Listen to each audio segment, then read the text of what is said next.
Hi guys, welcome back to my channel. Today I'm going to do a review on this Ikkai Tomatina D10 face pack and absolutely love this. This is a perfect summer D10 face pack. It comes with the organic formula and there is no preservative and it is cruelty free and there is no harmful substances. It has niacinamide which helps to minimize pore and appearance also, and it is great for pigmentation.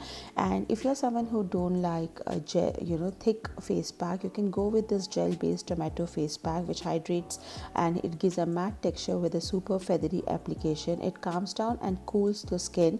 It makes your skin very even tone and gives you a glowing effect within 10 minutes. This product is enriched with a real tomato extract and also it has no preservative, and you can see the result within 10 minutes. It gives like an instant result guys, and you will have a brighter, glowing and radiant skin never before. And I absolutely love it, so I like to wash it with lukewarm water and you will see this result. It gives you instant brightness.